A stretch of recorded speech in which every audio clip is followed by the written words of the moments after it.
Hi Virgo, welcome to your January 2020 Astrology 33 bonus love reading. Thank you to those of you who've liked, viewed, shared, subscribed, and donated to the channel. I appreciate all of that. And for those of you interested in booking a personal reading with me, if you watch this when I'm first posting it, I'm actually not offering personal readings just yet, but when we get into January, I actually will have them open up again. So if you're interested in that, just check out the description of the email, the description of the video for more info on that. All right, and as far as what we have in front of us, we have what I call the bridging the gap spread, and the way it works is the cards on the left side here represent your energy toward the connection with your main love interest. Cards on the right side represent their energy toward the connection. These are the past energies, present energies, future energies. Once we get through all those, we'll actually pull some oracle cards to gain some additional insight into the situation. That's where the bridging the gap dynamic comes into play. And as for the decks being used, on the left side we have the Lover's Path Tarot, on the right side we have the Tarot of Sexual Magic. Alright, so with all that out of the way, past energy on your side, we see the Seven of Cups. So this is actually a card of Scorpio, represents the last 10 degrees of Scorpio, and that's your house of communication. So this could just be saying that there was confused communication between the two of you. What stands out to me with the artwork in this deck in particular, it looks like there's a guy trying to talk to her, right? But it looks like she's completely tuning it out. And it almost looks like a ghostly type figure, you know? So this could be playing out a few ways. It could just be saying that maybe you were trying to make an advance towards them, or they were making an advance towards you, but one of you wasn't over a past lover. So let's say that these cups represent their offers toward you, right? But you still had a person from your past on your mind, so you weren't even paying attention to these offers being made. Another way this could be playing out could just be as simple as saying that during the Mercury retrograde, since it was in your house of communication, maybe there was just crossed wires there. Maybe there was good intentions on both sides, but it just didn't work out.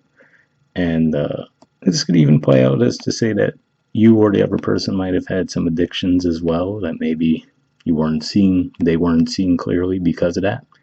That's a few different ways it could be playing out, but yeah, definitely, especially given it's your third house, this could just be flat out pointing to confused communications between the two of you. Not necessarily seeing malicious intent on either side, given that it is in the upright, but that's most likely what was at play there. And like I said, especially given it's Scorpio, could just be pointing to the Mercury retrograde. Might have just been what impacted the connection. On their side in the past position, we have the Three of Wands. So this is interesting to me too, because this could even point to maybe there was communication between the two of you that wasn't even received. You know what I mean? And again, that could be pointing to that retrograde energy too. The reason I say that is because the Three of Wands energy is usually referred to as the waiting for your ships to come in energy. So the way I see this is, this person might have communicated with you in some kind of way. Now, let's say, we are dealing almost 2020, right? By the time somebody watch this, it will already be 2020. Could have been electronic communication, right? But maybe it just wasn't received for whatever reason. So in their eyes, they might have said something that they thought would have gotten a response from you, and maybe it didn't, because the Three of Wands being that waiting for your ships to come in energy makes me feel like they feel, at least in their mind, they took some kind of action toward you, and then they were just waiting for the result of that to come in. So that's what I see playing out there. Now, whether you agree with that or not, right, that's a whole other story, but this is what I'm seeing coming from their perspective. So, interesting energy. Present energy on your side, we have the Princess of Coins and the King of Arrows. So this is actually the equivalent of the Page of Coins in the regular tarot, or Page of Pentacles, rather, and then this is the King of Swords. So this is Aquarius energy here. And this doesn't necessarily represent a specific earth sign, it's just the element in general. But what this can say is, well, for some of you, this can actually represent you're wanting to make an offer towards someone. But what stands out to me about this, that's interesting, is that you're facing away from the cards on this side. So there's some significance there, whether we look at this card or this card. So flat out, you know what this could be? And what I'm starting to see here, this is someone who probably made an offer to you. You did get it, but maybe with the Seven of Cups, you just had a lot of offers at the time. Maybe you were quite the popular one in the past, and it was just, might have fell by the wayside among all the other offers, and you didn't pay it any mind. And now you might be getting to that point where maybe you even see it. Like I said, especially if it was Mercury retrograde, right? Maybe it just got lost in your messages. All of a sudden you see, oops, this person messaged me like a month and a half ago, and I'm just getting it now. Because what stands out to me too is the trees. They look like the leaves have started to fall from them, right? So that makes me think that this is something that's been at play for a while. So whether this was their offer to you and it's just been sitting around for a while and now you're just getting around to it, or the other way around where this is an offer, you've been mulling it over for a long time and finally ready to go to them, or you're the one who's been thinking about making an offer for a long time. Either way you look at it, it looks like this is something that's been waiting around for a while, and possibly because you're a little bit shy toward coming toward them. And with this whole, King of Arrows thing here, this is obviously, it gives me that detached vibe, right? So, and then with Adonis as the name there, it could even be pointing to coming out of ego a little bit, right? Feeling a little bit high and mighty, as they say, because, this person's quite literally in the clouds in this artwork here. Or this could just be saying that you're looking at things from a higher vantage point as well. We are going to have a lot of energy moving through Aquarius, even though Aquarius season doesn't start till the end of January. There's already some activity going on there. So maybe this is actually giving you guys a different perspective on things, given that Aquarius is your sixth house and you guys are the natural rulers of the sixth house. So it might even have you looking at things from a different perspective. But I will say again, the fact that they're both looking away from the cards on this side, there seems to be some significance there. So I don't know what's going on there. Present energy on their side, we have the Five of Wands and the Eight of Swords. So this is actually a Leo energy here, and this is a Gemini energy.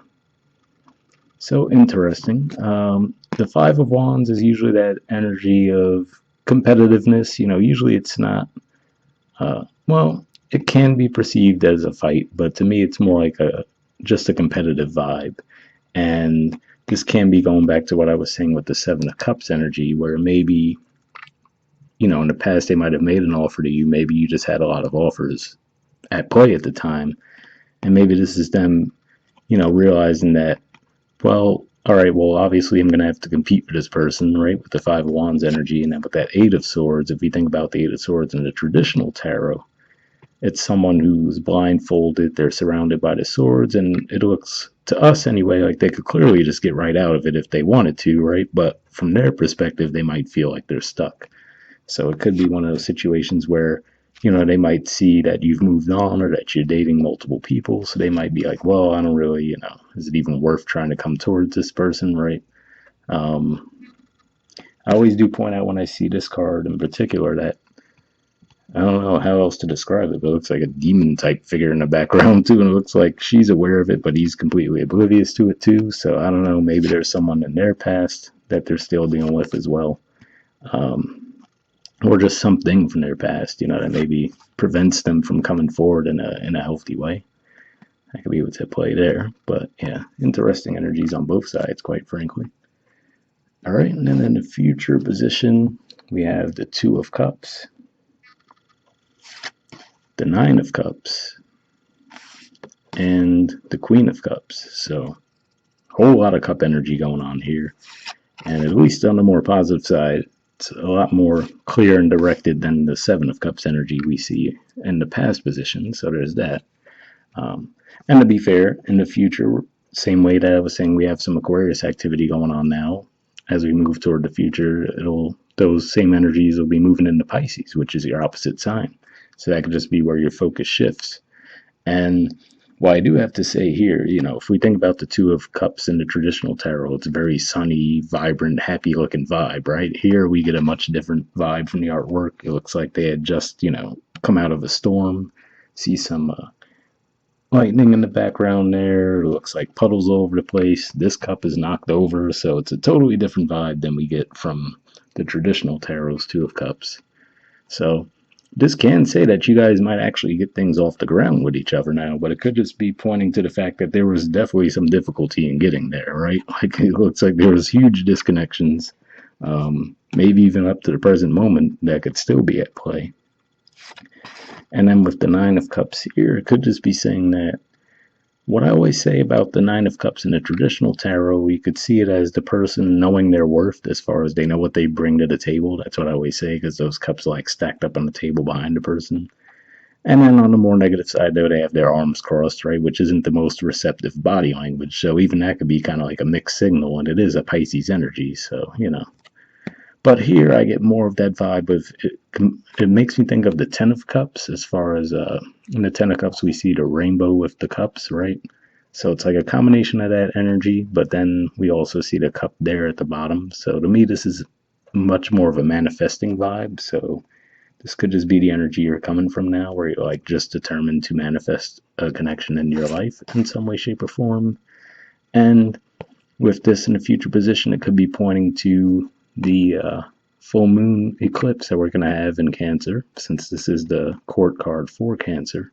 So there could definitely be some significance around that time for you guys, which it's around somewhere between the 10th and 15th. So let's just say the 12th as an average. Around the 12th, we're going to have that eclipse. And for you guys, that is your 11th house. So you know, we saw some Aquarius energy there, so maybe some of you are dealing with an Aquarius, or maybe this is even just someone who you've been friends with, and maybe that's part of where the crossed wires were, right? Maybe it was a friend of yours who tried to make an advance towards you, and maybe it totally fell flat, and maybe now you've been reconsidering it, but you're like, oh, I don't know if I want to go there, right? So that could be what's at play, but it looks like there is some progress of some way, shape, or form coming up in the near future. Future energy on their side, we have the Hierophant and the Moon. So on both sides, we do see significance with the Moon energy, right? So again, there could definitely be some significance around that eclipse for some of you. And then with the Hierophant energy, this does often point to commitment. I do have to say here, you know, if you look at the artwork, it certainly seems a bit different than your traditional monogamous commitment, but this can just be saying that, you know, maybe that's what they're evaluating, you know, like, can they see this as being a serious connection, right? Because the moon could be maybe not seeing things too clearly. So maybe now in the past they might have been more certain, and maybe now they're the one. Now the roles are reversed. Now you seem a bit more certain, and they're a little bit more confused. But either way, I do see this overall as most likely positive, uh, especially when the moon's in the upright. Like I always say, when it's in the upright, I don't see it as deception. It's more of those situations where you just might have to feel your way through the situation a bit better, you know, kind of like walking around in the dark. Everything that was there in the daylight is there in the dark, but you just can't see it as clearly, so you have to feel your way around a little bit. So that could be what they're going through there. Bottom of the deck on your side, we have Transformation. So this is the equivalent of the Death card, Scorpio energy. So again, we did see the Scorpio energy in the past here as well. Certainly possible some of you could be dealing with a Scorpio. I don't see. Well, I mean, if we look at this as far as for Scorpio, Taurus is their opposite sign, so that can represent a Scorpio reviewing the possibility of getting in a connection.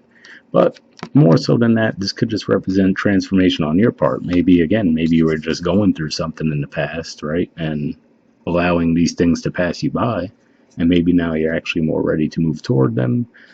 Or this can't even just represent someone that you've been on and off again with, because we do see the names Pluto and Persephone and the artwork here. So that makes me think of that, you know, half the year they're on, half the year they're off kind of thing, you know. So can just be where you guys have crossed wires with each other from time to time, and maybe you're just, you know, either, well, certainly at least looking at the cards, it looks like you're moving toward each other in the future as opposed to away, whereas in the past it looks like, yeah, that things might have been a little bit shakier. But yeah, that could be the vibe at play there. And since this is, for you guys, Scorpio's your third house, this can just be saying that there's going to be some communication between the two of you. Oh, actually, I just noticed there, now we see Three of Staves energy. Well, same as the Three of Wands, but now that we see the energy on your side. So it's interesting. I don't know. if it's one of those things where you guys just really, it's almost like the ball's in your court. No, the ball's in your court. You know what I mean? Like you guys each make a move and then wait for the other person. You know, there's not like a constant flow of energy from either side. It's just, you know, make a move, wait, almost like a chess game, you know? Oh, and also, I think I forgot to mention it. Bottom of the deck on their side, we have the Queen of Pentacles. So this is a card that points to Capricorn energy. So, of course, that could just be pointing to the significance of all the stuff we have going on in Capricorn, right? But this can represent the way that they view the connection, too, which, again, you know, maybe could play out either way, depending if they see themselves as this energy or this energy, right? Where maybe they feel like you're someone who they have to, you know, who they feel like they have to put in a lot of work toward you, or maybe this is them trying to be a bit detached now too. Could play out either way. But you know, if you think about Queen of Pentacles, traditionally it is a pretty steady, stable energy. And but this artwork always sticks out to me. It's like the woman's looking in the mirror. She has a crown on. It looks like she's totally oblivious to the fact that the guy's even there, right? And he's like kissing her feet. So it's like, yeah, could be one of those things where either one of you is just really making the other work for it, possibly even both of you, because like I said, it almost looks like some kind of a chess match for some odd reason. But we'll see what the Oracle cards add to the mix. First, we'll see if we get any messages from the Mystic Moon Oracle deck I have here. And for those of you who haven't seen this type of reading from me before, I do pre-shuffle the deck before we start recording. And then I'm just looking for jumpers here. So if, you know, first I'll be looking for unspoken messages from you to them, and then from them toward you. And if I shuffle for a while and nothing comes up, I just take that as a sign to keep it moving, since it's just a general reading. But for those of you who are curious, when we do the personal readings, I do actually pull cards all the time.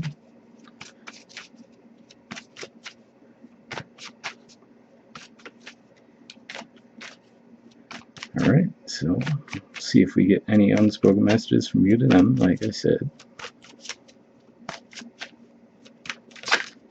Oh, almost got one there.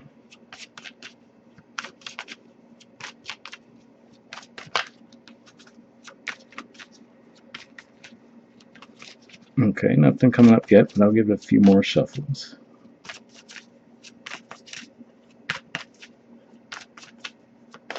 Alright, nothing there, so next we'll see if we get any unspoken messages from them to you. Nope, got one. There we go. Okay. We got, I wish I could take back the things I said. Interesting. I don't necessarily see that you guys had like a falling out. Well, you know, I do have to say, to be fair, maybe that's even what brought on the Seven of Cups energy. Maybe they did screw up in some way and they said something stupid. Again, going back to maybe it was during that Mercury retrograde energy too, right? And maybe they were trying to come in and make it up to you, but you just weren't having it. And then maybe after a certain point, they were like, well, I put in the effort. Let me see if they come back around, right? And this could be why your back's turned there too, like waiting for them to put in more effort. They might just be like, yeah, I don't know if I'm going to do that. So definitely weird energies between the two of you. I don't know. I definitely see attraction there. And like I said, in the future, it looks like there's positive energy, but I'm not sure exactly what flips the switch for you guys. But let's see if the Wisdom of the Oracle adds some additional info here. So same situation. I did pre-shuffle this deck as well. And then I'm just looking for one card here and we'll wrap up.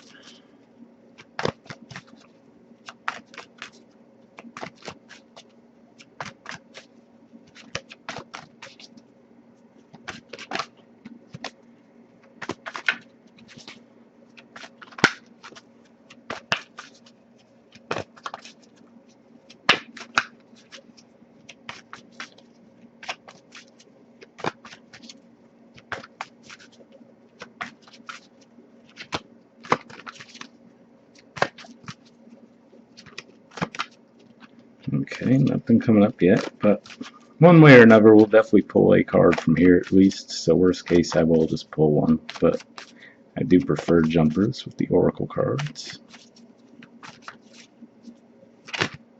Oh, almost had one there. Oh, there we go. All right. So we have exchanging gifts. There's the artwork, and the number is 27. So yeah, I don't know. It looks like somehow, some way, you guys end up getting back on track. Like I said, I'm not exactly sure how, but it's definitely interesting energy between the two of you. I will say that. All right, it says the law of giving and receiving, currency, trade-offs, weighing cost, and determining value. That's funny there because that made me think of what I was saying as far as it feels like almost like a chess match between the two of you where like, all right, they might make a move, then they wait to see what you're going to do. Then you make a move, then you know what I mean? So like that back and forth. So that could be kind of the energy between you guys, right? Where you're just like, let me see, let me invest a little and see what comes back my way, right? The Oracle's message says you're entering into a productive and enriching time when all manner of opportunities are being offered to you. You have everything you need to seize them. Yet in order to honor them, you must put in the time, exchange your experience and skills, and commit heart and soul to what you're choosing to pursue. You can do it. You have what it takes to be successful if you align with the law of giving and receiving. You must engage in a dance of give and take, push and pull, doing and being. If you let fear guide your choices, you could deplete yourself or create an imbalance. This is not a time to just do. Use your currency wisely and be mindful of the value others bring to your life. So definitely interesting there. Use your currency wisely. That makes me think of that Princess of Coins, right? And like I said, the main vibe that I pick up on there is that whatever that is, whether it's you thinking of extending an offer to them or thinking about an offer they already made to you, with the surrounding trees there, I feel like this is something you have waited on for a while. So it's definitely interesting, which would show that you've been considering, right? What would the return on the investment be, I suppose? The relationship message says love is an exchange of life force energy between two beings. It grows exponentially when it's reciprocated. You must give and receive in order for love to flourish and abundance to flow between you. Spirit wants you to start accepting all the blessings waiting for you, as well as offer the same gift in return. Open your heart and allow it to be filled. Let love in and let it flow out of you too. Love is truly yours today. So, definitely a pretty positive message there. And like I said, this could just be as simple as maybe you guys had a falling out during Mercury retrograde. And now, as these planets start to move into Pisces, like I said, Venus and Mercury are going to spend some time there in January. Maybe that's what helps get things back on track for you guys. Like I said, I don't necessarily see any specific event in the cards that leads to that, but definitely in the future, it looks like things improve for you guys. So hopefully that resonated. We'll wrap up there. Happy New Year, and I'll see you guys next month. Bye.